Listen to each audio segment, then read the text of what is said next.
ಸಿಗ್ಲಿಲ್ಲ ಅಂದ್ರೆ ಬಿಡುದಿಲ್ಲ, ಮತ್ತೆ ಅವ ಸಿಗ್ಲಿಲ್ಲ ಅಂದ್ರೆ ನಿಮ್ಮ ಜೀವ ಸಹಿತ ಬಿಡುದಿಲ್ಲ, ಹಾಗೆಲ್ಲ ಹೆದರಿಸಿದ್ರು. ನಮಗೂ ದೇವೇಂದ್ರ ಮತ್ತೆ ಅವ್ರು ಪೊಲೀಸ್ ಅವರೆಲ್ಲ ಹಾಗೆ ಹೇಳಿದ್ರು. ಈಗಾಗಲೇ ಅವಳು MLC ಕೇಸ್ ಆಗಿದೆ, ನೀವು FIR ದಾಖಲು ಮಾಡಿ ಅಂತ ಹೇಳಿ. ಅವ್ರು ಹೇಳ್ತಾರೆ ಇಲ್ಲಪ್ಪ ಅದು ಮಾಡ್ಲಿಕ್ಕೆ ಆಗುದಿಲ್ಲ, ಈಗಾಗಲೇ ಅವನ ಮೇಲೆ FIR ಆಗಿದೆ, ಒಂದು FIR ಆದ ನಂತರ ಇನ್ನೊಂದು FIR ಮಾಡ್ಲಿಕ್ಕೆ ಆಗುದಿಲ್ಲ ಅಂತ ಹೇಳ್ತಾರೆ. ಅದು ಯಾವ ಕಾನೂನು ಅಡಿಯಲ್ಲಿ ಹೇಳ್ತೀರಿ ಸರ್ ನೀವು ಅಂತ ಹೇಳಿದ್ರೆ, ಆಗ SP ಅವರು ಇಲ್ಲಪ್ಪ ನಾನು ರಾತ್ರಿ ಒಳಗೆ ಹೇಳ್ತೇನೆ ಅಂತ ಹೇಳ್ತಾರೆ. ಆದರೆ ರಾತ್ರಿವರೆಗೂ SP ಅವರು ಹೇಳುವುದಿಲ್ಲ. ಅಡಿಷನಲ್ DC ಬಂದು ಅವರು ಸ್ವಲ್ಪ ಮಾತಾಡ್ತಾರೆ. ಅವರು ಹೇಳ್ತಾರೆ ನೋಡಿ ಇದರಲ್ಲಿ ಅವಕಾಶ ಇಲ್ಲ ನಿಮಗೆ ಅಂತ ಹೇಳ್ತಾರೆ. ಆದರೆ ನಾನು ಕೇಳ್ತೇನೆ ಅವರಿಗೆ, ಅವಕಾಶ ಇಲ್ಲ ಅಂತ ಹೇಳಿದ್ರೆ ಯಾವ ಕಾನೂನಿನಡಿಯಲ್ಲಿ ಅವಕಾಶ ಇಲ್ಲ ಅಂತ ಹೇಳಿ ಸರ್ ಅಂತೇಳಿ ಯಾರು ಅದಕ್ಕೆ ಸರಿ ಉತ್ತರ ಕೊಡುವುದಿಲ್ಲ. ಆ FIR ಅನ್ನು ಕೂಡ ಅವರಿಗೆ ಚಾರ್ಜ್ ಕೂಡ ಮಾಡಲಿಕ್ಕೆ ಆಗುದಿಲ್ಲ. ಯಾಕಂತ ಹೇಳಿದ್ರೆ ಕೋರ್ಟ್ ಅಮೀನೇ ಇಲ್ಲ ಅಲ್ಲಿ. ಇದು ಎಲ್ಲ ಒಂದು ಪೊಲೀಸರಿಗೆ ಒಂದು ಮೆಸೇಜ್ ಹೋಗ್ಬೇಕು. ಏನಂತ ಹೇಳಿದ್ರೆ ಸುಳ್ಳು ಕೇಸುಗಳು ದಾಖಲಾಗಬಾರದು.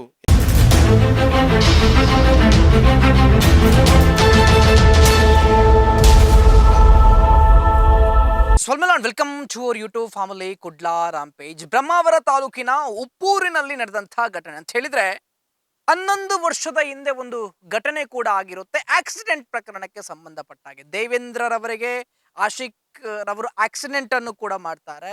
17 ಲಕ್ಷ ಕೊಡಬೇಕು ಅನ್ನುವಂತ ವಿಚಾರದಲ್ಲಿ ಕೋರ್ಟ್ ಹೇಳಿದೆ ಅಂತೇಳಿ ಹೇಳ್ತಾರೆ. ನಂತರದ ದಿನಗಳಲ್ಲಿ ಏನಾಗುತ್ತೆ ಅಂತ ಹೇಳಿದ್ರೆ ಆಶಿಕ್ ಕೋರ್ಟ್ಗೆ ಹೋಗಿರೋದಿಲ್ಲ. ಸೊ ಈ ವಾರೆಂಟ್ ಆದಂತಹ ಸಮಯದಲ್ಲಿ ಪೊಲೀಸರು ಹುಡುಕೋಕೆ ಶುರು ಮಾಡ್ತಾರೆ. ಅದರಲ್ಲಿ ನಾವು ಗಮನಿಸಬೇಕು ಏನು ಅಂತ ಹೇಳಿದ್ರೆ ಇವರು ಹೇಳುವಂತಹ ಪ್ರಕಾರ ಪೊಲೀಸರು ಬಂದಿರುವಂತದ್ದು ಪೊಲೀಸ್ ಜೀಪ್ ಅಲ್ಲಿ ಅಲ್ಲ, ಪ್ರೈವೇಟ್ ಕಾರ್ನಲ್ಲೂ ಕೂಡ ಪೊಲೀಸರು ಬಂದಿದ್ರು. ಅದು CCTV ಫುಟೇಜ್ ಕೂಡ ಸಿಕ್ಕಿದೆ ಅನ್ನುವಂತ ವಿಚಾರದಲ್ಲಿ ಕೇಸ್ ಕೂಡ ದಾಖಲು ಮಾಡೋಕೆ ಪ್ರಯತ್ನವನ್ನು ಕೂಡ ಪಡ್ತಾರೆ. ಕೇಸ್ ದಾಖಲಾಗೋದಿಲ್ಲ. ನಂತರ ಬಿಲ್ಲವ ಸಂಘಟನೆ ಒಂದಷ್ಟು ಸಂಘಟನೆಗಳು ಹೋರಾಟವನ್ನು ಮಾಡೋಕೆ ಶುರು ಮಾಡುತ್ತೆ. ನಂತರದಲ್ಲಿ ಪೊಲೀಸರ ಮೇಲೆ ಮತ್ತು ಆ ದೇವೇಂದ್ರ ಮತ್ತು ಅವನ ಮಗನ ಮೇಲೆ ಕೂಡ FIR ಆಗುತ್ತೆ. ಏನಾಗಿತ್ತು ಘಟನೆ ಅನ್ನುವಂತಹ ವಿಚಾರದಲ್ಲಿ ನಮ್ಮ ಜೊತೆಗೆ ಅಕ್ಷತಾ ಪೂಜಾರಿ ಅವರು ಇದ್ದಾರೆ. ಅವರನ್ನು ನಾನು ಮಾತಾಡಿಸ್ತಾ ಹೋಗ್ತೇನೆ. ನಿಮ್ಗೆ ಈ ಆಶಿಕ್ ಅನ್ನುವಂಥವನು ಏನ್ ಆಗ್ಬೇಕು, ಎಷ್ಟು ವರ್ಷದ ಹಿಂದಿನ ಕೇಸ್? 10 ತಾರೀಕಿಗೆ ಬೆಳಿಗ್ಗೆ 4 ಗಂಟೆಗೆ ಬಂದದ್ದವರು. ನಾನು, ಅಮ್ಮ, ಅಜ್ಜ ಇರೋದು ನಮ್ಮನೆಯಲ್ಲಿ. ನಾವು 3 ಜನ ಮಲಗಿದ್ವಿ.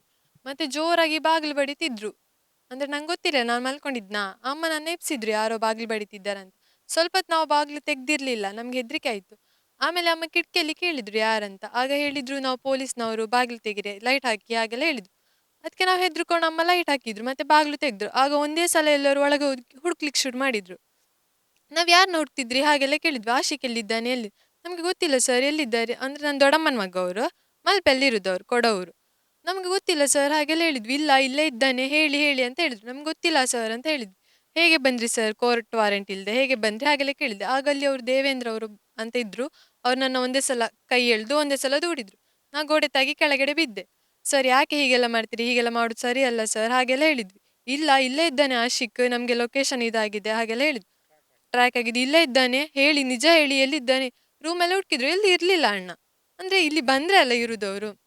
ಮತ್ತೆ ಹೇಳಿದ್ರು ದಿನ ಬರ್ತೇವೆ ನಾವು, ದಿನ ಇಷ್ಟೊತ್ತಿಗೆ ಬಂದೇ ಹುಡ್ತೇವೆ, ಅವ ಸಿಗ್ಲಿಲ್ಲ ಅಂದ್ರೆ ಬಿಡುದಿಲ್ಲ, ಮತ್ತೆ ಅವ ಸಿಗ್ಲಿ ಅಂದ್ರೆ ನಿಮ್ಮ ಜೀವ ಸಹಿತ ಬಿಡುದಿಲ್ಲ, ಹಾಗೆಲ್ಲ ಹೆದರಿಸಿದ್ರು. ನಮಗೂ ದೇವೇಂದ್ರ ಮತ್ತೆ ಅವ್ರು ಪೊಲೀಸ್ ಅವರೆಲ್ಲ ಹಾಗೆ ಹೇಳಿದ್ರು, ಬಿಡುದಿಲ್ಲ ನಿಮ್ನ, ದಿನ ಬರ್ತೇವೆ ಇಷ್ಟೊತ್ತಿಗೆ ಹಾಗೆಲ್ಲ ಹೇಳಿದ್ರು. ಮತ್ತೆ ಅಮ್ಮನ ಹತ್ರ ಸ್ವಲ್ಪ ಹೊತ್ತು ಹೊರಗಡೆ ಎಲ್ಲ ಮಾತಾಡಿದ್ರು. ನಾನು ಸುಸ್ತಾಗಿ ಅಲ್ಲಿ ಕೂತ್ಕೊಂಡಿದ್ನ. ಆಮೇಲೆ ನೆಕ್ಸ್ಟ್ ಡೇ ನಾವು ಕಂಪ್ಲೇಂಟ್ ಕೊಡ್ಲಿಕ್ಕೆ ಹೋದ್ವಿ ಬ್ರಹ್ಮಾವರಕ್ಕೆ. ಅಲ್ಲಿ ಹೋಗಿದ್ವಿ. ಅವ್ರು ನಮ್ಮ ಸ್ಟೇಟ್ಮೆಂಟ್ ಅಂದ್ರೆ ನಾವು ಬರ್ಕೊಂಡೋಗಿದ್ವಲ್ಲ ಅದನ್ನ ಓದಿದ್ರು. ಓದಿ ಆಮೇಲೆ ಅವ್ರು ಹೇಳಿದ್ರು SI ಬರ್ಲಿ, ವೇಟ್ ಮಾಡಿ ಅಂತ ಹೇಳಿದ್ರು. ಬ್ರಹ್ಮಾವರ ಸ್ಟೇಷನ್ ನಾವು 3 ಗಂಟೆಗೆ ಹೋಗಿದ್ವಿ. ಒಂದು 7:30ವರೆಗೆ ವೇಟ್ ಮಾಡಿದ್ವಿ. SI ಆಮೇಲೆ ಬಂದ್ರು. ಅವರು ಮಾತಾಡಿದ್ರು, ಎಂತಾಯ್ತು ಹಾಗೆಲ್ಲ ಕೇಳಿದ್ರು. ನಾವು ಹೇಳಿದ್ವಿ. ಅದಕ್ಕೆ ಅವ್ರು ಹೇಳಿದ್ರು ಸರಿ, ಅದಕ್ಕೆ ವಾರ್ನ್ ಮಾಡುವ ಅವರಿಗೆ ನಾವು ಹಾಗೆಲ್ಲ ಹೇಳಿದ್ರು. ಅಂದ್ರೆ ಅವರು ಬಂದಿದ್ರಲ್ಲ ಅವರಿಗೆ. ಮತ್ತೆ ಅವರು DO ದೇವೇಂದ್ರ ಅವ್ರು ಗೊತ್ತುಂಟು, ಮತ್ತೆ ವಿಶ್ವನಾಥ್ ಅಂತ ಅವ್ರು ಬರ್ದಿತ್ತು ಪೊಲೀಸ್, ಮತ್ತೆ ಒಬ್ರು ಶರಣ್, ಮತ್ತೆ ದೇವೇಂದ್ರ ಮಗ್ಗ ಅಂತೆ, ಮತ್ತೆ ಇನ್ನೊಬ್ರು ಯಾರಂತ ಗೊತ್ತಾಗಿಲ್ಲ. ಮತ್ತೆ ಅವರು DOSPಗೆ ಅವರಿಗೆಲ್ಲ ಕಾಲ್ ಮಾಡಿ ಎಲ್ಲ ಹೇಳಿದ್ರು, ಅದು ಯಾರು ಹೆಂಗಸ್ರಿದ್ದ ಮನೆಗೆಲ್ಲ ಹೋಗಿದ್ದು ಹಾಗೆಲ್ಲ ಹೇಳಿದ್ರು. SI ಅವರು ಕಾಲ್ ಮಾಡಿ ಅವರಿಗೆ ಆಕ್ಷನ್ ತಗೊಳ್ಳಿ ಹಾಗೆಲ್ಲ ಹೇಳಿದ್ರು ನಮ್ಮ ಮುಂದೆ. ಮತ್ತೆ ನಾನು ಹೇಳಿದೆ ಸರ್ ನಂಗೆ ತುಂಬಾ ಹೆದರಿಕೆ ಆಗುತ್ತೆ ದಿನ ಹಾಗೆಲ್ಲ. ಅದಕ್ಕೆ ಅವ್ರು ಹೇಳಿದ್ರು ಹೆದರ್ಕೋಬೇಡ, ನಾವಿದ್ದೇವೆ ಅಂದ್ರೆ ಅವರು ಪೊಲೀಸ್ ಅವ್ರ ಮನೆಗೆ ಬರ್ದಿರೋ ತರ ನಾ ಮಾಡ್ತೇನೆ ಹಾಗೆಲ್ಲ ನಂಗೆ ಸ್ವಲ್ಪ ಧೈರ್ಯ ತುಂಬಿದ್ರು. ನಾ ಅನ್ಕೊಂಡೆ ಇವ್ರು ತುಂಬಾ ಒಳ್ಳೆಯವರು ಹಾಗೆಲ್ಲ ಅನ್ಕೊಂಡೆ. ಮತ್ತೆ ನಂಗೆ ಕೈ ನೋವು ತುಂಬಾ ಇದ್ದಿತ್ತು. ಅಂದ್ರೆ ನೆಕ್ಸ್ಟ್ ಡೇ ಬನ್ನಿ ಅಂತ ಹೇಳಿದ್ರು. ಅವ್ರು FIR ತಗೊಳ್ಳಿಲ್ಲ ನಮ್ದು. ನೆಕ್ಸ್ಟ್ ಡೇ ಬನ್ನಿ, ಅವ್ರನ್ನ ಕರ್ಸ್ತೇವೆ, ಮಾತಾಡುವ ಹಾಗೆಲ್ಲ ಹೇಳಿದ್ರು. ಮತ್ತೆ ನಾವು ನೆಕ್ಸ್ಟ್ ಡೇ ನಂಗೆ ಹೋಗ್ಲಿಕ್ಕೆ ಆಗ್ಲಿಲ್ಲ, ನಂಗೆ ತುಂಬಾ ಕೈ ನೋವು ಇದ್ದಿತ್ತು. ಮತ್ತೆ ಹಾಸ್ಪಿಟಲ್ಗೆ ಹೋಗಿ ಅಡ್ಮಿಟ್ ಆದ್ವಿ. ಮತ್ತೆ ನಾವು ಅಂದ್ರೆ ಇವರು ಜಸ್ಟ್ ವಾರ್ನ್ ಮಾಡು ಅಂತ ಹೇಳಿದ್ವಿ, FIR ತಗೊಳ್ಳಿಕ್ಕೆ ರೆಡಿ ಇರಲಿಲ್ಲ. ಮತ್ತೆ ನಾವು national human rights president Smita ma'am ಅಂತಿದ್ದಾರೆ, ಅವರಿಗೆ ಅಂದರೆ ಇನ್ಫಾರ್ಮೇಷನ್ ಹೇಳಿದ್ವಿ. ಅವ್ರು ಬಂದರು, ಅವ್ರು ತುಂಬ ಧೈರ್ಯ ನೀಡಿದ್ರು ನನಗೆ, ಹೆದರ್ಕೋಬೇಡ ನಾವಿದ್ದೇವೆ ಹಾಗೆಲ್ಲ. ಮತ್ತು ಪ್ರವೀಣ್ ಎಂ ಪೂಜಾರಿ, ಬಿಲ್ಲವ ಯುವ ವೇದಿಕೆ ಅಧ್ಯಕ್ಷರು, ಅವರು ಬಂದರು, ಅವರಿಗೆ ಕಾಂಟ್ಯಾಕ್ಟ್ ಮಾಡಿದ್ರು. ಅವರು ನಂಗೆ ತುಂಬ ಧೈರ್ಯ ಎಲ್ಲ ಹೇಳಿದರು. ಮತ್ತು ನೆಕ್ಸ್ಟ್ ಡೇ ನನ್ನ ಹತ್ರ ಸ್ಟೇಟ್ಮೆಂಟ್ ತಗೊಳ್ಳಿಕ್ಕೆ ಬಂದರು ಬ್ರಹ್ಮಾವರ ಪೊಲೀಸವರು. ತಗೊಂಡೋಗಿದ್ದಾರೆ ಸ್ಟೇಟ್ಮೆಂಟ್ ಎಲ್ಲ ಬರೆದು, ಅಂದರೆ ನನ್ನ ಅಣ್ಣ ಬರ್ಕೊಟ್ಟಿದ್ರು ನಂಗೆ ಕೈ ನೋವಿದ್ದರಿಂದ. ಬರ್ದು ತಗೊಂಡೋದ್ರು. ನೆಕ್ಸ್ಟ್ ಡೇ ಆದರೂ ಅವರು FIR ಮಾಡಲಿಲ್ಲ. ಅಂದರೆ ಹೇಳಿದ್ನಿ ಅಂದರೆ ಬರೆದ್ರು ಅವ್ರ ಅಣ್ಣ, ಸೈನ್ ಹಾಕಿ ಕೊಟ್ಟೆ. ಆಮೇಲೆ ನೆಕ್ಸ್ಟ್ ಡೇ ಆದರೂ ಅವ್ರು ಸುದ್ದಿ ಇರಲಿಲ್ಲ. ನಾ ಕಾಲ್ ಮಾಡಿ ಕೇಳಿದ್ದೆ SI ಸರ್ಗೆ, ಸರ್ ನಾನು ಕಂಪ್ಲೇಂಟ್ ಕೊಟ್ಟನಲ್ಲ, ಅದು FIR ಆಗಿದೆ. ಅವ್ರು ಹೇಳಿದ್ರು ಇಲ್ಲ ನಿನ್ನ ಮೇಲೆ FIR ಆಗಿದೆ ಅಂತ ಹೇಳಿ. ಹಾಂ, ಅದು SI ಸರ್ ಹೇಳಿದ್ದು. ಅದಕ್ಕೆ ಅದೇ ಯಾಕೆ ಸರ್ FIR ಆಗಿದ್ದು ಕೇಳಿದರೆ, ನಾನು ಒಬ್ರು ಲೇಡೀಸ್ ಕಾನ್ಸ್ಟೇಬಲ್ ಬಂದಿದ್ರು, ಅವ್ರ ಕರ್ತವ್ಯಕ್ಕೆ ಅಡ್ಡಿಪಡಿಸಿದ್ದೇನೆ ಅಂತ ನನ್ನ ಮೇಲೆ FIR ಹಾಕಿಟ್ಟಿದ್ದೆ. ನನಗೆ ತುಂಬ ಹೆದರಿಕೆ ಆಯಿತು, ಯಾಕೆ ಹೀಗೆಲ್ಲ ಮಾಡ್ತಿದ್ದಾರೆ ಅಂದರೆ ಅದೇ ಹೇಳುದು ಸರ್. ಅಂದರೆ ಇದಿದ್ರು ಇಲ್ಲ ಬರಲಿಲ್ಲ ಸರ್, 5 ಜನನು ಜೆಂಟ್ಸೇ ಇದ್ದದ್ದು, ಯಾವ ಲೇಡೀಸೇ ಇರಲಿಲ್ಲ. ಅವರೇ ಕ್ರಿಯೇಟ್ ಮಾಡಿದ್ರೆ ಸಿಂಚನ ಹಾಗೆ ಹೀಗೆ ಅಂತ. ನಮಗೆ ತುಂಬ ಹೆದರಿಕೆ ಆಯ್ತು ಸರ್, ಯಾಕೆ ಹೀಗೆಲ್ಲ ಮಾಡ್ತಿದ್ದಾರೆ ಅಂತ. ಸ್ಮಿತಾ ಮ್ಯಾಮ್ ಎಲ್ಲ ಕಾಲ್ ಮಾಡಿ ಕೇಳಿದ್ರು ಅವ್ರಿಗೆ, ಅಂದರೆ ಅವ್ರ ಮೇಲೆ ಹೇಗೆ FIR ಹಾಕಿದ್ದು ಅಂತ. ಅದೇ ಕರ್ತವ್ಯಕ್ಕೆ ಅಡ್ಡಿಪಡಿಸಿದ್ದೇನೆ. ನಾ ಹೇಳುದು ಸರ್, ನಾ ಕರ್ತವ್ಯಕ್ಕೆ ಅಡ್ಡಿಪಡಿಸಿದ್ರೆ ಅವ್ರಿಗೆ 2 ದಿನ ಯಾಕೆ ಬೇಕಿತ್ತು ನನ್ನ ಮೇಲೆ FIR ಹಾಕ್ಲಿಕ್ಕೆ, ಆ ದಿನನೇ ಆಗ್ಬೋದಿತ್ತಲ್ಲ. ಅದು ಸುಳ್ಳು ಅಂತ ಸ್ಪಷ್ಟ ಗೊತ್ತಾಗುತ್ತೆ ಸರ್. ಅಂದರೆ ಪಬ್ಲಿಕ್ಕಿಗೆ ಸರ್ವಿಸ್ ಮಾಡೋ ಅವರೇ ನಮ್ಗೆ ಹೀಗೆ ಮಾಡಿದರೆ ನಾವು ಯಾರ ಹತ್ರ ಹೋಗಿ ಹೇಳುದು. ಮೊದಲು ಬರ್ತಾ ಇದ್ರು ನಮ್ಮನೆ ಫಂಕ್ಷನ್ ಇದ್ದಾಗ ಎಲ್ಲ, ಆಮೇಲೆ ಬರೋದು ಸ್ಟಾಪ್ ಆಯ್ತು ಅವ್ರು, ಯಾಕಂತ ನಮಗೂ ಗೊತ್ತಿರಲಿಲ್ಲ ಅಷ್ಟು. ಮತ್ತೆ ಈಗ ಗೊತ್ತಾಯ್ತು ಹೀಗೆಲ್ಲ ಆಗಿದೆ ಅಂತ. ಇಲ್ಲ ಇಲ್ಲ, ನಮಗೆ ಗೊತ್ತೇ ಇರಲಿಲ್ಲ ಸರ್ ಈ ಕೇಸ್. ಮೊದಲು ಆದ್ರೂ ಗೊತ್ತಿತ್ತು, ಅದು ಕ್ಲೋಸ್ ಆಗಿದೆ ಹಾಗೆಲ್ಲ ಅಂದ್ಕೊಂಡಿದ್ವಿ ನಾವು, ನಾನು ಸಣ್ಣಲ್ಲಿರುವಾಗ. ಈಗ ಗೊತ್ತಿರಲಿಲ್ಲ ಇಷ್ಟೆಲ್ಲ ಆಗಿದೆ ಅಂತ. ಅಲ್ಲಿ ಹೋಗುದು ಸರಿ ಸರ್, ನಮ್ಮನೆಗೆ ಯಾಕೆ ಬರುದು ಅವರೆಲ್ಲ, ನಮಗೆ ಬಂದು ತೊಂದರೆ ಕೊಟ್ಟಿದ್ರು. ನಾನು ಅಮ್ಮ ಅಜ್ಜ ಇರುದು, ಅಜ್ಜ ಮೊದಲೇ ಬೆಡ್ ಪೇಷಂಟ್, ಅವರು ತುಂಬ ಹೆದರ್ಕೊಂಡಿದ್ದಾರೆ. ನಮ್ಗೆ ಗೊತ್ತಿಲ್ಲ ಸರ್ ಏನಾಗಿದೆ. ಮನೆ ಒಕ್ಲಾದ್ಮೇಲೆ ಸ್ವಲ್ಪ ಬಂದ್ರು ಮಾರಿಗೇನೋ ಅಷ್ಟೇ, ಆಮೇಲೆ ಬರಲಿಲ್ಲ. ಅಲ್ಲ ಎಷ್ಟು ವರ್ಷ ಅಂದರೆ ಜನವರಿಗೆ ಮನೆ ಒಕ್ಲಾಗಿದ್ದು. ಫೆಬ್ರವರಿಯಲ್ಲಿ ಏನೋ ಬಂದಂಗುಂಟು ಅಷ್ಟೇ, ಮತ್ತೆ ಗೊತ್ತಿಲ್ಲ. ಹ್ಮ್, ಗೊತ್ತಿರ್ಲಿಲ್ಲ. ಮನೆಯಲ್ಲಿ ಹೇಳು ಸಹ ಇಲ್ಲ ಅಣ್ಣ, ಏನು ಗೊತ್ತೇ ಇರ್ಲಿಲ್ಲ ನಮ್ದು. ಮತ್ತೆ ನಾವು ಬಡ ಜನರಂತ ಅವ್ರು ನಮ್ಮ ಸೈಡಿಗೆ ಹಾಕ್ತಿದ್ರು ಪೊಲೀಸ್ನವರು. ಹೇಳುದು ಬಡವರಿಗೆ ನ್ಯಾಯ ಸಿಗ್ಬೇಕು ಸರ್, ನಾವು ನ್ಯಾಯದ ಪರ ಇರುದು. ಅವ್ರು ಹೀಗೆ ಅನ್ಯಾಯ ಮಾಡಿದ್ರೆ ನಾವು ಯಾರ ಹತ್ರ ಹೋಗಿ ಹೇಳುದು ಸರ್. ಎಲ್ಲ ಸಂಘ ಸಂಸ್ಥೆಯವರು ತುಂಬಾ ಹೆಲ್ಪ್ ಮಾಡಿದ್ರು, ಅವ್ರು ಎಲ್ಲರಿಗೂ ಥ್ಯಾಂಕ್ ಯು ಹೇಳಲಿಕ್ಕೆ ಇಷ್ಟಪಡ್ತೀನಿ. ಇವರು FIR ಆಗಿದಲ್ಲ ಸರ್, ಆಕ್ಷನ್ ಆಗ್ಬೇಕು ನಮ್ಮ ಮೇಲೆ. ನಮ್ಗೆ ಯಾಕೆ ಹೀಗೆ ಬಂದು ತೊಂದರೆ ಕೊಡ್ಬೇಕು ಅವರು. ಸೊ ಇದಿಷ್ಟು ಅಕ್ಷತಾ ಪೂಜಾರಿ ಅವರು ಕೂಡ ಮಾತಾಡುವಂತಹ ಮಾತು. ಗೃಹ ಮಂತ್ರಿಯವರು ಕೂಡ ಗಮನಿಸಬೇಕು, ಯಾವ ರೀತಿ ನಿಮ್ಮ ಪೊಲೀಸ್ ಇಲಾಖೆ ವರ್ತನೆ ಮಾಡ್ತಾ ಇದೆ, ಯಾವ ರೀತಿಯಾಗಿ ನಿಮ್ಮ ಪೊಲೀಸ್ ಇಲಾಖೆ ಕೆಲಸ ಮಾಡ್ತಾ ಇದೆ ಅನ್ನುವಂಥ ವಿಚಾರದಲ್ಲಿ. ಎಷ್ಟೆಷ್ಟೋ ಕೇಸ್ ಇದೆ ರೀ ನಿಮಗೆ ಮಾಡೋಕೆ ಇದ್ರೆ, ಲೇಡಿ ಪೊಲೀಸನ್ನು ಹಿಡ್ಕೊಂಡು ಬರಲಿಲ್ಲ, ಅದು ಅಲ್ಲದೆ ಲೇಡಿ ಪೊಲೀಸರಿಗೆ ಕರ್ತವ್ಯಕ್ಕೆ ಅಡ್ಡಿ ಮಾಡಿದ್ದಾರೆ ಅಂತ ಹೇಳಿ ಕೇಸ್ ಮಾಡ್ತೀರಾ ಅಂತ ಹೇಳಿದ್ರೆ, ನಮ್ಮ ಸರ್ಕಾರ ಆಗಿರ್ಬೋದು, ನಮ್ಮ ಗೃಹ ಇಲಾಖೆ ಯಾವ ಮಟ್ಟಿಗೆ ಬಂದು ನಿಂತಿದೆ ಅನ್ನುವಂತ ವಿಚಾರದಲ್ಲಿ ಒಂದು ಸಲ ಯೋಚನೆಯನ್ನು ಮಾಡಿ ನೋಡಿ. ಅಕ್ಷತನ ಮನೆಗೆ ಹೋದಂತಹ ಪೊಲೀಸರು, ನಂತರ ಅಕ್ಷತರ ಮನೆಯವರು ಕಂಪ್ಲೇಂಟ್ ಅನ್ನು ಕೂಡ ದಾಖಲು ಮಾಡ್ತಾರೆ, ಪೊಲೀಸರು ಕಂಪ್ಲೇಂಟ್ ಅನ್ನು ತೆಗೆದುಕೊಂಡಿರುವುದಿಲ್ಲ. ಅನಂತರದಲ್ಲಿ ಒಂದಷ್ಟು ಪ್ರತಿಭಟನೆ ಕೂಡ ನಡೆಯುತ್ತೆ. ಇಲ್ಲಿ ದೌರ್ಜನ್ಯ ನಡೆದಿದೆ, ನ್ಯಾಯ ಸಿಗಬೇಕು, ಪೊಲೀಸರು ಅಕ್ರಮವಾಗಿ ಪ್ರವೇಶವನ್ನು ಮಾಡಿದ್ದಾರೆ, ಈ ರೀತಿಯಾಗಿ ಮಾಡುವಾಗಿಲ್ಲ, ಇದು ತಪ್ಪು ಅನ್ನುವಂತ ವಿಚಾರದಲ್ಲಿ ನಂತರ ಪೊಲೀಸರ ಮೇಲೂ ಕೂಡ FIR ದಾಖಲಾಗುತ್ತೆ. ಗೊತ್ತಿಲ್ಲ ಈಗ ಸಸ್ಪೆಂಡ್ ಆದ್ರೂ ಅನ್ನುವಂತ ವಿಚಾರದಲ್ಲೂ ಕೇಳಿದ್ವಿ ನಾವು. ಏನ್ ಆಕ್ಷನ್ SP ರವರು ತಗೊಂಡ್ರು ಅನ್ನುವಂತ ವಿಚಾರದಲ್ಲಿ ಗೊತ್ತಿಲ್ಲ. ನಮ್ಮ ಜೊತೆಗೆ ಪ್ರವೀಣ್ ಪೂಜಾರಿ ಅವರೇ ಇದ್ದಾರೆ, ಅವರ ಹತ್ರ ನಾನು ಮಾತಾಡಿಸ್ತಾ ಹೋಗ್ತೀನಿ ಏನೆಲ್ಲ ಪೊಲೀಸರು ಇಲ್ಲಿ ತಪ್ಪು ಮಾಡಿದ್ದಾರೆ ಅನ್ನುವಂತ ವಿಚಾರದಲ್ಲಿ. ಸರ್ ನಮಸ್ಕಾರ, ಕಾರ್ಯಕ್ರಮಕ್ಕೆ ಆತ್ಮೀಯ ಸ್ವಾಗತ. ಇಲ್ಲಿ ಏನ್ ಫಸ್ಟ್ ಆಫ್ ಆಲ್ ಪೊಲೀಸರು ತಪ್ಪು ಮಾಡಿರುವಂತದ್ದು, ವಾರೆಂಟ್ ಆಗಿದೆ, ವಾರೆಂಟ್ ಆದ್ರೂ ಮನೆಗೆ ಬಂದಿರುವಂತದ್ದು ತಪ್ಪ, ಇದಕ್ಕೇನಾದ್ರೂ ಸರ್ಚ್ ವಾರೆಂಟ್ ಬೇಕಾ ಏನು ಅಂತೇಳಿ ನೋಡಿ. ಅಕ್ಷತಾ ಪೂಜಾರಿಯ ಪ್ರಕರಣದಲ್ಲಿ ವಾರೆಂಟ್ ಉಂಟಲ್ಲ, ಅದು ಎಕ್ಸಿಕ್ಯೂಟ್ ಆದಂಥದ್ದು ಆಶಿಕ್ ಮೇಲೆ, ಅದು ಕೂಡ ಒಂದು ಎಕ್ಸಿಕ್ಯೂಷನ್ ಪಿಟಿಷನ್ನಲ್ಲಿ. ಈ ಎಕ್ಸಿಕ್ಯೂಷನ್ ಪಿಟಿಷನಲ್ಲಿ ಕೋರ್ಟ್ ಅಮೀನ್ ಯಾರಿದ್ದಾರೆ ಅವರು ವಾರೆಂಟನ್ನು ಎಕ್ಸಿಕ್ಯೂಟ್ ಮಾಡಬೇಕು. ಅವ್ರಿಗೇನಾದರೂ ತೊಂದರೆ ಆದರೆ ಪೊಲೀಸ್ ಅಸಿಸ್ಟೆಂಟಲ್ಲಿ ತಗೊಳ್ಬೇಕಂತೇಳಿ ಕೋರ್ಟ್ ಆದೇಶ ಆದಂಥದ್ದು. ಇಲ್ಲಿ ಆ ದಿವಸ ಏನು 10 ತಾರೀಕಿಗೆ ಪೊಲೀಸರಲ್ಲಿ ಹೋಗಿದ್ದಾರೆ, ಆ ದಿವಸ ಅಲ್ಲಿ ಕೋರ್ಟ್ ಅಮೀನ್ ಇರಲಿಲ್ಲ. ಈಗ ಚೈತ್ರಾ ಪೂಜಾರಿ ಅವರ ಮನೆಗೆ ಏನು 3 ಪೊಲೀಸರು ಹೋಗಿದ್ದಾರೆ ಮತ್ತು 2 ಹೋಗಿದ್ದಾರೆ ಅಂತ ಹೇಳ್ತಾರೆ, ಒಟ್ಟು 5 ಮಂದಿ ಹೋಗಿದ್ದಾರೆ. ಆ ಬೆಳ್ಳಂಬೆಳ್ಳಿಗೆ 4 ಗಂಟೆಗೆ ಪೊಲೀಸರು ಏನು ಹೋಗಿದ್ದಾರೆ ಅದು ಅಕ್ರಮ, ಅಂದರೆ ಅಕ್ರಮ ಪ್ರವೇಶ ಮಾಡಿದಾಗೆ ಅವರು.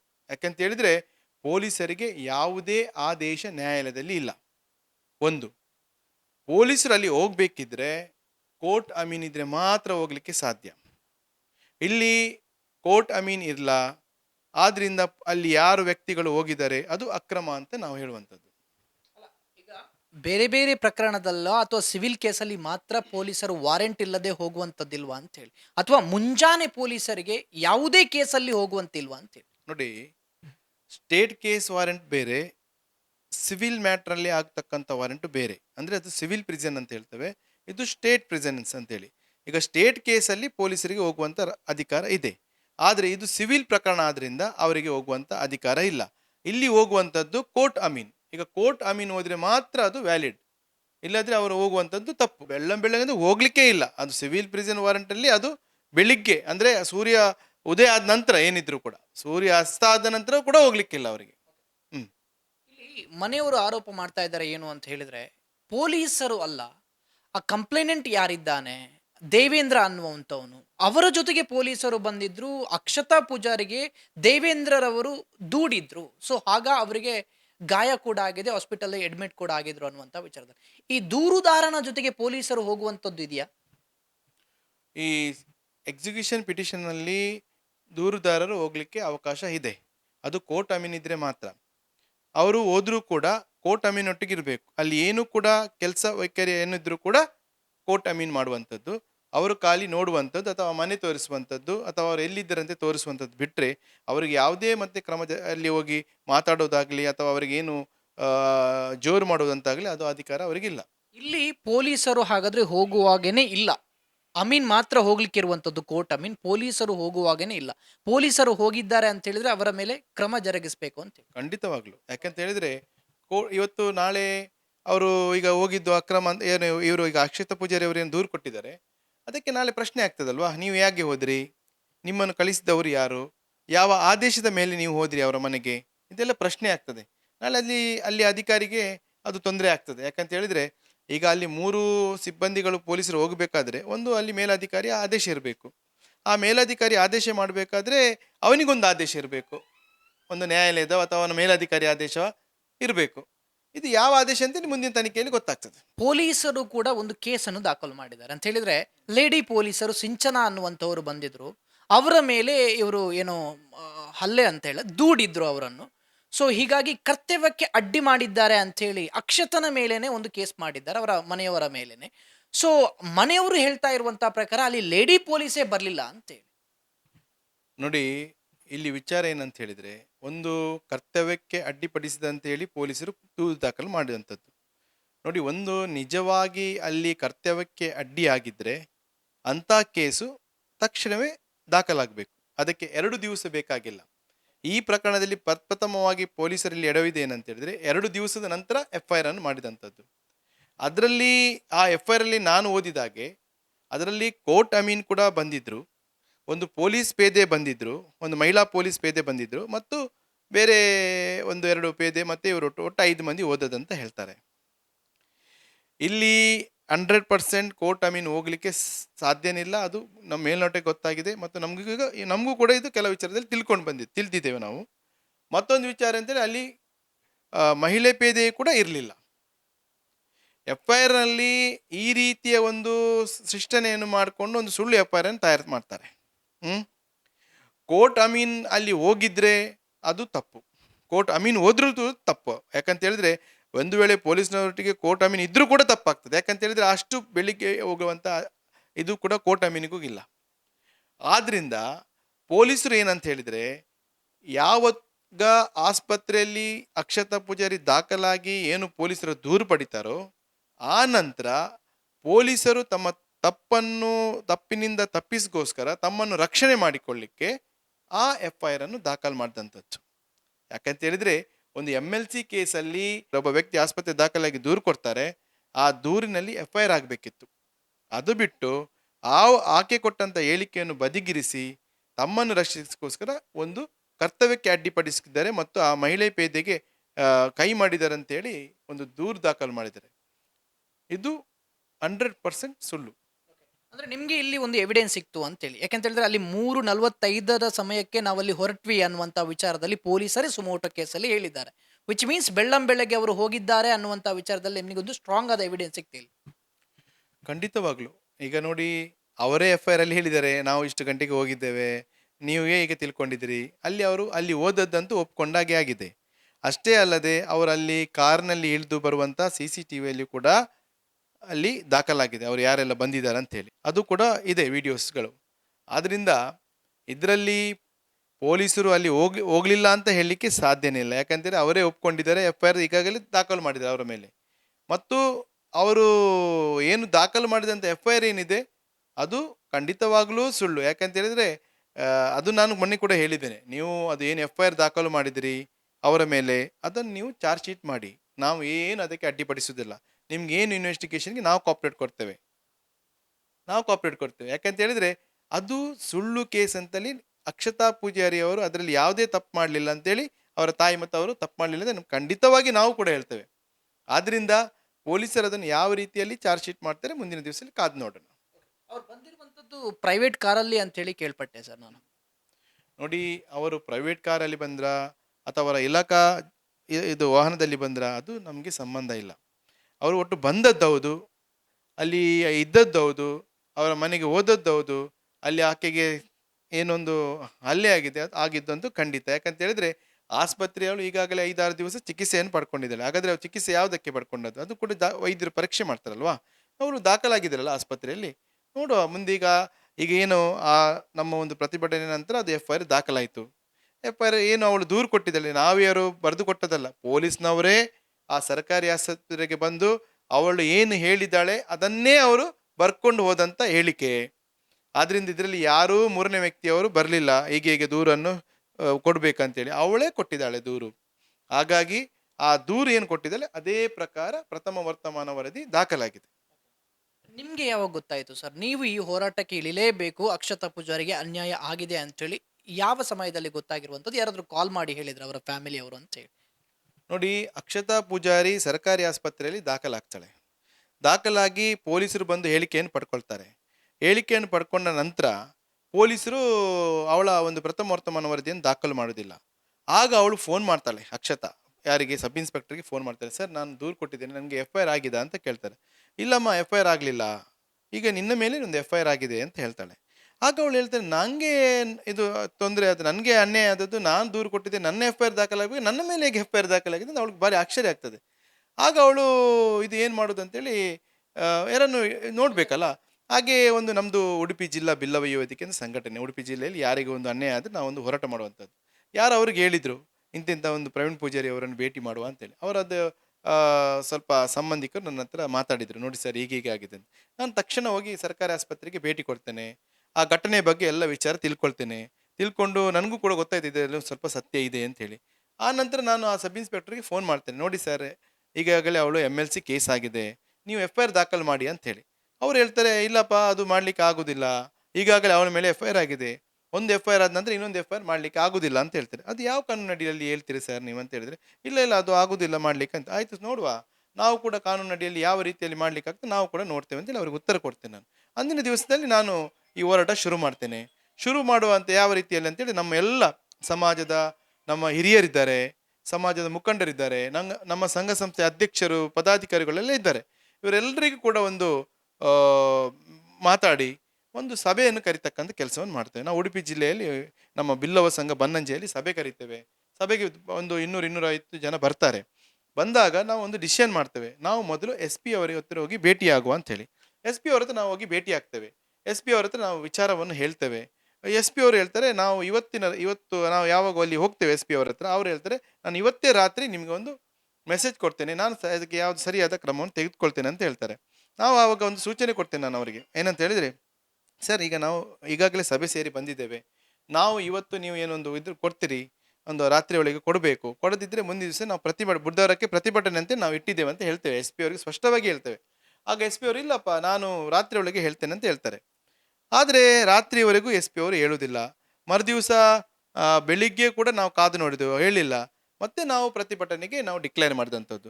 ನಾವು ಪ್ರತಿಭಟನೆಗೆ ಡಿಕ್ಲೇರ್ ಮಾಡಿದ ನಂತರ ಸಂಜೆ ನಮ್ಮ ಎಸ್ ಪಿ ಅವರು ಒಂದು ಸ್ಟೇಟ್ಮೆಂಟ್ ಕೊಡ್ತಾರೆ. ನಾನು ಆ ಸಿಬ್ಬಂದಿಗಳ ಮೇಲೆ ಇಲಾಖಾ ಕ್ರಮ ತೆಗೆದುಕೊಳ್ತೇನೆ ಮತ್ತು ಆ ಎಫ್ಐಆರ್ ಏನು ದಾಖಲಾಗಿದೆ ಸುಳ್ಳು ಎಫ್ಐಆರ್ ಅದನ್ನು ಬೇರೆ ತನಿಖಾಧಿಕಾರಿಗೆ ವರ್ಗಾವಣೆ ಮಾಡ್ತೇನೆ ಅಂತ ಹೇಳ್ತಾರೆ. ನಮಗೆ ಅದರಲ್ಲಿ ನ್ಯಾಯನೇ ಇಲ್ಲ. ಯಾಕಂತ ಹೇಳಿದ್ರೆ ನಮ್ದು ಏನಂತ ಹೇಳಿದ್ರೆ ಅಕ್ಷತಾ ಪೂಜಾರಿಯ ಒಂದು ಹೇಳಿಕೆಯ ಮೇಲೆ ಎಫ್ಐಆರ್ ಯಾಕೆ ಆಗುದಿಲ್ಲ ಅನ್ನೋ ಒಂದು ಪ್ರಶ್ನೆ ನಮ್ದು. ಈಗ ಮೆಡಿಕೋ ಲೀಗಲ್ ಕೇಸಲ್ಲಿ ಒಂದು ಇಂಟಿಮೇಷನ್ ಹೋದಾಗ ಅವಳು ಹೇಳಿಕೆ ಪಡ್ಕೊಂಡು ಒಂದು ಎಫ್ಐಆರ್ ಯಾಕೆ ಆಗುದಿಲ್ಲ ಎಂತಕ್ಕದ್ದು ಒಂದು ಪ್ರಶ್ನೆ ನಮ್ದು ದೊಡ್ಡದು ಕಾಡ್ತದೆ ಇಲ್ಲಿ. ಯಾಕಂತ ಹೇಳಿದ್ರೆ ಏನು ತೊಂದರೆ ಇದರಲ್ಲಿ, ಪೊಲೀಸರಿಗೆ ಏನು ತೊಂದರೆ ಅಂತ ಹೇಳಿದ್ರೆ ಅದರ ಬಗ್ಗೆ ನಾವು ದೊಡ್ಡ ಫೋಕಸ್ ಮಾಡ್ತೇವೆ. ಆ ನಂತರ ನಾವು ಇದರಲ್ಲಿ ನಾವು ದೊಡ್ಡ ಪ್ರತಿಭಟನೆ ಮಾಡ್ತೇವೆ ಬ್ರಹ್ಮಾವರದ ಪೊಲೀಸ್ ಠಾಣೆ ಎದುರುಗಡೆ. ನಮ್ದು ನೋಡಿ ಸರ್, ಅದು ಪ್ರತಿಭಟನೆ ಅಂತ ಹೇಳಿದ್ರೆ 3 ಗಂಟೆಯಿಂದ 8 ಗಂಟೆವರೆಗೆ ಪ್ರತಿಭಟನೆ ಆಗ್ತದೆ. ಇಲ್ಲಿ ಏನಂತ ಹೇಳಿದ್ರೆ ಮೊದಲು ಎಡಿಷನಲ್ ಎಸ್ ಪಿ ಅವರು ಬರ್ತಾರೆ, ಅವ್ರು ನಮ್ಮನ್ನು ಕನ್ವಿನ್ಸ್ ಮಾಡ್ತಾರೆ, ನೋಡಿ ಅದು ಮಾಡಲಿಕ್ಕೆ ಆಗೋದಿಲ್ಲ ಅಂತ ಹೇಳ್ತಾರೆ. ಆನಂತರ ಎಡಿಷನಲ್ ಡಿ ಸಿ ಬರ್ತಾರೆ. ಎಡಿಷನಲ್ ಡಿ ಸಿ ಬಂದು ಅವರು ಸ್ವಲ್ಪ ಮಾತಾಡ್ತಾರೆ. ಅವರು ಹೇಳ್ತಾರೆ, ನೋಡಿ ಇದರಲ್ಲಿ ಅವಕಾಶ ಇಲ್ಲ ನಿಮಗೆ ಅಂತ ಹೇಳ್ತಾರೆ. ಅಂದರೆ ನಾನು ಕೇಳ್ತೇನೆ ಅವರಿಗೆ, ಅವಕಾಶ ಇಲ್ಲ ಅಂತ ಹೇಳಿದ್ರೆ ಯಾವ ಕಾನೂನಿನಡಿಯಲ್ಲಿ ಅವಕಾಶ ಇಲ್ಲ ಅಂತ ಹೇಳಿ ಸರ್ ಅಂತೇಳಿ ಯಾರೂ ಅದಕ್ಕೆ ಸರಿ ಉತ್ತರ ಕೊಡೋದಿಲ್ಲ. ಮತ್ತೆ ಎಡಿಷನಲ್ ಡಿ ಸಿ ಅವರು ಹೇಳ್ತಾರೆ, ನೋಡಿ ಅದಕ್ಕೊಂದು ಪ್ರಾಧಿಕಾರ ಇದೆ, ನೀವು ಪ್ರಾಧಿಕಾರದ ಮೂಲಕ ದೂರನ್ನು ಕೊಡಿ, ನಾವು ಅದನ್ನು ಎನ್ಕ್ವೈರಿ ಮಾಡ್ತಾನೆ ಅಂತ ಹೇಳ್ತಾರೆ. ನಾನು ಹೇಳ್ತೇನೆ, ನೋಡಿ ನಾನು ಪ್ರಾಧಿಕಾರಕ್ಕೆ ಯಾಕೆ ಬರಬೇಕು ಸರ್, ನನಗೆ ಇಲ್ಲಿ ಬ್ರಹ್ಮವರ ಠಾಣೆ ಉಂಟು, ಇಲ್ಲಿ ಪೊಲೀಸ್ ಅಧಿಕಾರಿಗಳಿದ್ದಾರೆ, ನನ್ನ ದೂರು ತಗೊಂಡಿದ್ದಾರೆ, ನನ್ನ ದೂರು ತಗೊಂಡಿದ್ದಾರಲ್ವಾ ಅದನ್ನು ಇಟ್ಟಿದ್ದಾರೆ. ಯಾಕೆ ಇಟ್ಟಿದ್ದಾರೆ? ನಾವು ಕೊಟ್ಟ ದೂರ ಮೇಲೆ ಎಫ್ ಐ ಆರ್ ಮಾಡಲೇಬೇಕಲ್ಲ ಸರ್. ನಾನು ಹೇಳಿದೆ ಅವರಿಗೆ, ನೋಡಿ ನಮ್ಮದು ಎಫ್ ಐ ಆರ್ ಆಗಲಿ, ನಾವು ಮತ್ತೆ ನಿಮ್ಮ ಪ್ರಾಧಿಕಾರಕ್ಕೆ ಬರ್ತೇವೆ ಅಂತೇಳಿ. ಅವರು ಕೂಡ ತುಂಬ ಕನ್ವಿನ್ಸ್ ಮಾಡ್ತಾರೆ. ನಾವು ಕೂಡ ಅದಕ್ಕೆ ಯಾವುದಕ್ಕೂ ಒಪ್ಪುವುದಿಲ್ಲ. ನಾವು ಹೇಳೋದು ಇಷ್ಟೇ, ಅಕ್ಷತಾ ಪೂಜಾರಿಯ ದೂರಿನ ಮೇಲೆ ಪ್ರಥಮ ವರ್ತಮಾನ ವರದಿ ದಾಖಲಾಗಬೇಕು, ಆನಂತರ ಮುಂದಿನ ವಿಷಯ ನೋಡುವ ಅಂತೇಳಿ ನಾವು ಪ್ರತಿಭಟನೆ ಮುಂದುವರಿಸಿದ ನಂತರ ಎಸ್ ಪಿ ಅವರು ಬಂದರು. ಎಸ್ ಪಿ ಅವರು ಮತ್ತೆ ಅವರೆಲ್ಲ ಮಾತಾಡಿಕೊಂಡು ಮತ್ತೆ ಒಂದು ಕ್ರಮ ತೆಗೆದುಕೊಳ್ತೇನೆ ಅಂತ ಹೇಳಿದರು. ಮತ್ತೆ ಅವರು ಹೇಳಿದರು, ನಾವು ಎಫ್ ಐ ಆರ್ ಮಾಡ್ತೇವೆ. ಅದು ಎಫ್ ಐ ಆರ್ ಮಾಡೋದಾದ್ರೆ ಅದು ಅವರು ಹೇಳಿದರು, ನಾವು ಏನು ಅವಳು ಅಕ್ಷತಾ ಪೂಜಾರಿ ಹೇಳಿಕೊಡು ಅದ್ರ ಪ್ರಕಾರ ಮಾಡ್ತೇವೆ. ನಾವು ಕೂಡ ಅದೇ ನಮ್ಮದು ಬೇಡಿಕೆ ಕೂಡ, ನಾವೇನು ಅದಕ್ಕೆ ಸೇರಿಸ್ಬೇಕಂತ ಹೇಳೋದಿಲ್ಲ. ಅಕ್ಷತಾ ಪೂಜಾರಿಗೆ ಅಲ್ಲಿ ಏನಾಗಿದೆ, ಅವಳು ಏನು ದೂರು ಕೊಟ್ಟಿದ್ದಾರೆ ಅದ್ರ ಪ್ರಕಾರ ಮಾಡಿ ಸರ್ ಅಂತ ಹೇಳಿದೆ. ಮತ್ತೆ ಅವರು ಒಪ್ಕೊಂಡ್ರು. ಪೊಲೀಸ್ ವರಿಷ್ಠಾಧಿಕಾರಿ ಹೇಳಿದರು ಎಫ್ ಐ ಆರ್ ಮಾಡ್ತೇವೆ ಅಂತೇಳಿ ಮಾಡಿದ ನಂತರ ನಾವು ಅದನ್ನು ಎಲ್ಲ ನೋಡಿಕೊಂಡು ಮತ್ತೆ ಎಫ್ ಐ ಆರ್ ಕಾಪಿಯನ್ನು ನೋಡಿಕೊಂಡು ಮತ್ತೆ ಪ್ರತಿಭಟನೆ ನಿಲ್ಲಿಸಿದಂಥದ್ದು. ಈಗ ಅಕ್ಷತಳಿಗೆ ನ್ಯಾಯ ಅಂತ ಹೇಳಿದ್ರೆ ಯಾವ ರೀತಿ ಅಂತೇಳಿ, ಪೊಲೀಸರು ಸಸ್ಪೆಂಡ್ ಆಗ್ಬೇಕಾ, ಅವರ ಮೇಲೆ ಕ್ರಮ ತಗೊಳ್ಬೇಕಾ, ಅಥವಾ ಅವರು ಆ ಎಫ್ ಐ ಆರ್ ನ ಮೇಲೆ ಚಾರ್ಜ್ ಶೀಟ್ ಹಾಕಿ ಕೋರ್ಟಿಗೆ ಹೋಗುತ್ತೆ, ಕೋರ್ಟ್ನ ನಂತರ ಅದು ಎಳ್ದು 1, 2, 3, 4 ವರ್ಷಗಳ ಹೋಗುತ್ತೆ, ತನ್ನಗಾಗುತ್ತೆ, ಏನಾಗುತ್ತೆ ಅಂತೇಳಿ ಯಾರಿಗೂ ಕೂಡ ಗೊತ್ತಿಲ್ಲ. ಸದ್ಯದ ಮಟ್ಟಿಗೆ ಅಕ್ಷತಳಿಗೆ ನ್ಯಾಯ ಅಂತ ಹೇಳಿದ್ರೆ ಹೇಗೆ ಅಂತ ನೋಡಿ ಸರ್, ಈಗ ಅಕ್ಷತಾ ಪೂಜಾರಿಯ ಹೇಳಿಕೆಯ ಮೇಲೆ ಎಫ್ ಐ ಆರ್ ಆಗಿದೆ. ಎಫ್ ಐ ಆರ್ ಅಲ್ಲಿ 5 ಮಂದಿ ಹೆಸರಿಗೆ ಆಗಿದೆ. ಈಗ 5 ಮಂದಿಯವರು ಅಲ್ಲಿ ಇದ್ರಾ ಇಲ್ವ ಅಂತೇಳಿ ಅವರು ತನಿಖೆ ಮಾಡಬೇಕು. ಅದರಲ್ಲಿ ಅವರು ಹೇಳ್ತಾರೆ 3 ಪೊಲೀಸ್ನವರು ಇದ್ದರು ಅಂತ ಹೇಳ್ತಾರೆ, ಇಬ್ಬರು ಬೇರೆ ವ್ಯಕ್ತಿಗಳು ಇರ್ತಾರೆ. ಈಗ ಪೊಲೀಸರು ಅವರು ಅಲ್ಲಿಗೆ ಹೋಗಿದ್ದು ಹೌದಾ, ಅಲ್ಲಿ ಏನು ರೀತಿ ಘಟನೆ ಆಗಿದೆ ತನಿಖೆ ಮಾಡಲಿ, ತೊಂದರೆ ಇಲ್ಲ. ಹಾಗೆ ಏನು ಅಕ್ಷತಾ ಪೂಜಾರಿ ಮೇಲೆ ಏನು ಕೇಸ್ ಮಾಡಿದ್ದಾರೆ ಅದರ ಬಗ್ಗೆಯೂ ತನಿಖೆ ಆಗಲಿ, ಮುಂದಿನ ದಿವಸ ನೋಡುವ.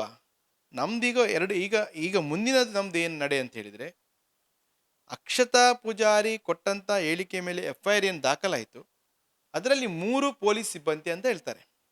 ಆ 3 ಪೊಲೀಸ್ ಸಿಬ್ಬಂದಿ ಯಾರ ಆದೇಶದ ಮೇರೆಗೆ ಅಲ್ಲಿ ಬಂದರು, ದಿಸ್ ಅ ವೆರಿ ಪಾಯಿಂಟ್. ಯಾಕಂತ ಹೇಳಿದ್ರೆ ಅವ್ರಿಗೊಂದು ಯಾರಾದರೂ ಮೇಲಧಿಕಾರಿ ಆದೇಶ ಮಾಡಬೇಕು, ಸಿಬ್ಬಂದಿಗೆ ಆದೇಶ ಮಾಡಿದ ಅವರ ಮನೆಗೆ ಹೋಗ್ಲಿಕ್ಕೆ ಆಗ್ತದಾ, ಅದು ಮುಖ್ಯ. ಆ 3 ಯಾರು ಪೊಲೀಸರಿದ್ದಾರೆ ಅವರು ಹೇಗೆ ಮನೆಗೆ ಬಂದರು, ಯಾರ ಆದೇಶದ ಮೇಲೆಗೆ ಬಂದರು, ಇದು ನಾವು ಮುಂದಿನ ದಿವಸದಲ್ಲಿ ನಾವು ಕೇಳ್ತೇವೆ, ಪ್ರಶ್ನೆ ಮಾಡ್ತೇವೆ. ಒಂದು ಇನ್ನೊಂದು, ಅಕ್ಷತಾ ಪೂಜಾರಿಯ ಮೇಲೆ ಏನೊಂದು ಎಫ್ ಐ ಆರ್ ಆಗಿದೆ, ಆ ಎಫ್ ಐ ಆರ್ ಯಾರು ಹೇಳಿ ಅದನ್ನು ತಯಾರು ಮಾಡಿದ್ರು, ಆ ಅಧಿಕಾರಿ ಯಾರು, ಅದು ಕೂಡ ತನಿಖೆ ಮಾಡಿಸಿ ಅದನ್ನು ಕೂಡ ನಾವು ಕೇಳ್ತೇವೆ. ಯಾಕೆಂತ ಹೇಳಿದ್ರೆ ನೋಡಿ, ಒಂದು ಎಫ್ ಐ ಆರ್ ತಯಾರು ಮಾಡೋದು ದೊಡ್ಡ ಕೆಲಸ ಅಲ್ಲ, ಪೊಲೀಸರು ಬರೆದು ಹಾಕ್ಬೋದು, ಅಷ್ಟೇ ಅದಕ್ಕೆ ಸಾಕ್ಷಿ ಪುರಾವೆಗಳು ಬೇಕು. ಸಾಕ್ಷಿ ಪುರಾವೆಗಳಿಲ್ಲದೆ ಅದನ್ನು ಕೇಸನ್ನು ಚಾರ್ಜ್ ಮಾಡಲಿಕ್ಕೆ ಆಗೋದಿಲ್ಲ. ಈಗ ಅವರು ಏನು ಕರ್ತವ್ಯಕ್ಕೆ ಅಡ್ಡಿಪಡಿಸಿದಂತ ಏನೊಂದು ಹೇಳ್ತಾರೆ ನೋಡಿ, ಆ ಎಫ್ ಐ ಆರ್ ಅನ್ನು ಕೂಡ ಅವರಿಗೆ ಚಾರ್ಜ್ ಕೂಡ ಮಾಡಲಿಕ್ಕೆ ಆಗೋದಿಲ್ಲ. ಯಾಕಂತ ಹೇಳಿದ್ರೆ ಕೋರ್ಟ್ ಅಮೀನೇ ಇಲ್ಲ ಅಲ್ಲಿ. ಇವರು ಹೇಳ್ತಾರೆ ಕೋರ್ಟ್ ಅಮೀನನ್ನು ಕರ್ಕೊಂಡೋಗಿ ವಾರೆಂಟ್ ಎಕ್ಸಿಕ್ಯೂಟ್ ಮಾಡುವಾಗ ಅವರು ಕರ್ತವ್ಯಕ್ಕೆ ಅಡ್ಡಿಪಡಿಸಿದ್ರು ಅಂತ ಹೇಳ್ತಾರೆ. ಅದು ಬಿಡಿ, ಇನ್ನು ಬಿ ರಿಪೋರ್ಟ್ ಮಾಡುವ ಅಂತ ಹೇಳಿದರೆ ಅದು ಕೂಡ ಅವರಿಗೆ ಆಗೋದಿಲ್ಲ. ಯಾಕಂತ ಹೇಳಿದರೆ ಆ ಕಂಪ್ಲೇಂಟ್ ಕೊಟ್ಟದ್ದು ಒಬ್ಬ ಸರ್ಕಾರಿ ನೌಕರ ಪ್ಲಸ್ ಅವನೊಬ್ಬ ಪೊಲೀಸ್ ಅಧಿಕಾರಿ. ಒಬ್ಬ ಪೊಲೀಸ್ ಅಧಿಕಾರಿ ಸುಳ್ಳು ಕಂಪ್ಲೇಂಟ್ ಕೊಡಲಿಕ್ಕೆ ಸಾಧ್ಯನಾ? ಅದು ಸಾಧ್ಯ ಇಲ್ಲ. ಒಂದು ವೇಳೆ ಅವನು ಸುಳ್ಳು ಕಂಪ್ಲೇಂಟ್ ಕೊಟ್ಟರೆ ಇಲಾಖೆ ಅವನ ಮೇಲೆ ಕ್ರಮ ತೆಗೆದುಕೊಳ್ಬೇಕಾಗ್ತದೆ. ಇದೆಲ್ಲ ಪ್ರಶ್ನೆಗಳಿದೆ ಸರ್. ಮುಂದಿನ ದಿವಸ ತನಿಖೆ ಆಗಲಿ, ಇದು ಎಲ್ಲ ಒಂದು ಪೊಲೀಸರಿಗೆ ಒಂದು ಮೆಸೇಜ್ ಹೋಗ್ಬೇಕು. ಏನಂತ ಹೇಳಿದ್ರೆ, ಸುಳ್ಳು ಕೇಸುಗಳು ದಾಖಲಾಗಬಾರ್ದು. ಯಾವತ್ತೂ ಕೂಡ ಸತ್ಯ ಘಟನೆ ಏನಿದೆ ಅದರ ಪ್ರಕಾರನೇ ಪ್ರಕರಣ ದಾಖಲಾಗಬೇಕು. ತಮ್ಮನ್ನು ರಕ್ಷಣೆ ಮಾಡಿಕೊಳ್ಳಿಕ್ಕೋಸ್ಕರ ಇಂಥ ಸುಳ್ಳು ಪ್ರಕರಣಗಳನ್ನು ದಾಖಲಿಸಿಕೊಂಡು ಯಾರಿಗೆ ಅನ್ಯಾಯ ಆಗಿದೆ ಅವರ ಬಾಯಿ ಮುಚ್ಚುವಂಥ ಕೆಲಸ ಆಗಬಾರದು ಎನ್ನುವಂಥ ನಿಟ್ಟಿನಲ್ಲಿ ಹೋರಾಟ ಸರ್ ನಮ್ಮದು. ಈ ಕೇಸ್ ಏನು ಸರ್? ದೇವೇಂದ್ರ ಮತ್ತು ಆಶಿಕ್ ನಡುವಿನ ಕೇಸ್ ಏನು ಅಂತೇಳಿ. ನೋಡಿ, ನಮಗೆ ತಿಳಿದಾಗೆ ಈ ದೇವೇಂದ್ರ ಅವರಿಗೆ ಏನು ಅಪಘಾತ ಆಗಿ ಒಂದು ಮೋಟರ್ ವೆಹಿಕಲ್ ಆಕ್ಸಿಡೆಂಟ್ ಕೇಸಲ್ಲಿ ಜಡ್ಜ್ಮೆಂಟ್ ಆಗಿದೆ, ಇಷ್ಟು ಹಣ ಕೊಡಬೇಕಂತೇಳಿ. ಅದು ಒಂದು ಆ ವಾಹನದ ಮಾಲಕನ ಮೇಲೆ ಒಂದು ಡ್ರೈವರ್, ಈ ಆಶಿಕ್ ಎನ್ನುವರು ಡ್ರೈವರ್ ಆಗಿದ್ದರು ಅಂಥೇಳಿ. ಈ ಆಶಿಕ್ ಎನ್ನುವರು ಡ್ರೈವರ್ ಆಗಿ ಮತ್ತು ಅವರು ಇನ್ನೊಬ್ಬರು ಓನರ್ ಆಗಿ ಇವರಿಬ್ಬರು ಜವಾಬ್ದಾರಿ ಅಂಥೇಳಿ, ಆ ಒಂದು ಪರಿಹಾರಕ್ಕೆ ಇವರಿಬ್ಬರು ಜವಾಬ್ದಾರಿ ಅಂಥೇಳಿ. ಆ ಪರಿಹಾರವನ್ನು ಪಡೆಯಲು ಅವರು ಪರಿಹಾರ ಏನಾಗಿದೆ ಅದನ್ನು ಪಡಿಬೇಕಲ್ವಾ, ರಿಕವರಿ ಮಾಡಬೇಕು, ಆ ಹಣವನ್ನು ವಸೂಲಿ ಮಾಡಬೇಕಾಗ್ತದೆ. ಆ ವಸೂಲಿಗೆ ಒಂದು ಎಕ್ಸಿಕ್ಯೂಷನ್ ಪಿಟಿಷನ್ ಅಂತೇಳಿ ನಾವು ಕೋರ್ಟಲ್ಲಿ ಫೈಲ್ ಮಾಡ್ತೇವೆ. ಆ ಎಕ್ಸಿಕ್ಯೂಷನ್ ಪಿಟಿಷನ್ ಮೂಲಕ ಅವರಿಗೆ ನೋಟಿಸ್ ಆಗ್ತದೆ. ಮೊದಲು ನೋಟಿಸ್ ಆದ ನಂತರ ಅವ್ನು ಕರೀತಾರೆ ಕೋರ್ಟ್. ಅವ್ರು ಬರದಿದ್ದರೆ ನೆಕ್ಸ್ಟ್ ವಾರಂಟ್ ಆಗುವಂಥದ್ದು. ಈ ಕೇಸಲ್ಲಿ ಯಾರೋ ಒಬ್ಬ ವ್ಯಕ್ತಿ ಇದ್ದಾರೆ, ಅವರು ಹೊರದೇಶದಲ್ಲಿದ್ದಾರೆ, ಯಾರು ವಾಹನದ ಮಾಲೀಕರು ಯಾರಿದ್ದಾರೆ ಅವರು ಹೊರದೇಶದಲ್ಲಿದ್ದಾರೆ ಅಂತ ಹೇಳ್ತಾರೆ. ಈ ಆಶಿಕ್ ಇದೇ ಊರಲ್ಲಿ ಇರ್ತಾರೆ. ಆದರೆ ಆಶಿಕ್ಗೆ ವಾರಂಟ್ ಎಕ್ಸಿಕ್ಯೂಟ್ ಮಾಡಲಿಕ್ಕೆ ಆಗ್ತಾಯಿಲ್ಲ, ಅವ್ರು ಸಿಗ್ತಾ ಇಲ್ಲ ಅಂಥೇಳಿ. ಆದ್ದರಿಂದ ಅವರಿಗೆ ವಾರಂಟ್ ಆದಂಥದ್ದು. ಇಲ್ಲಿ ಸ್ಪಷ್ಟವಾಗಿ ನಾನು ಹೇಳ್ತೇನೆ, ಅಕ್ಷತಾ ಪೂಜಾರಿಯ ಪ್ರಕರಣಕ್ಕೂ ಆ ಪ್ರಕರಣಕ್ಕೂ ಯಾವುದೇ ಸಂಬಂಧ ಇಲ್ಲ. ನಮ್ಮದು ಸಂಬಂಧ ಇಷ್ಟೇ, ಆ ವ್ಯಕ್ತಿಗೇನು ಅವರಿಗೆ ಪರಿಹಾರ ಸಿಗಬೇಕು, ಅವರಿಗೆ ಯಾರ ವ್ಯಕ್ತಿ ಮೇಲೆ ಕ್ರಮ ತೆಗೆದುಕೊಳ್ಬೇಕು, ಖಂಡಿತವಾಗ್ಲೂ ಅವ್ರು ತೆಗೆದುಕೊಳ್ಳಿ, ಅದಕ್ಕೆ ನಮ್ದು ಯಾವುದೂ ಅಭ್ಯಂತರ ಇಲ್ಲ. ಅವರಿಗೆ ಪಾಪ ಏನು ಪೆಟ್ಟಾಗಿದೆ ಅಥವಾ ಅವರಿಗೇನು ಪರಿಹಾರ ಕೊಟ್ಟಿದೆ ಕೋರ್ಟು ಅಥವಾ ಅವರು ಯಾರ ಮೇಲೆ ಕೊಟ್ಟಿದೆ ಅವರ ಮೇಲೆ ನೀವು ಕ್ರಮ ಜರುಗಿಸಿ. ಅದು ಬಿಟ್ಟು ಅಕ್ಷತಾ ಪೂಜಾರಿ ಅವರ ಮನೆಯಲ್ಲಿ ಏನು ದೌರ್ಜನ್ಯ ಆಗಿದೆ ಅದರ ಬಗ್ಗೆ ಮಾತ್ರ ನಮ್ಮ ಪ್ರತಿಭಟನೆ.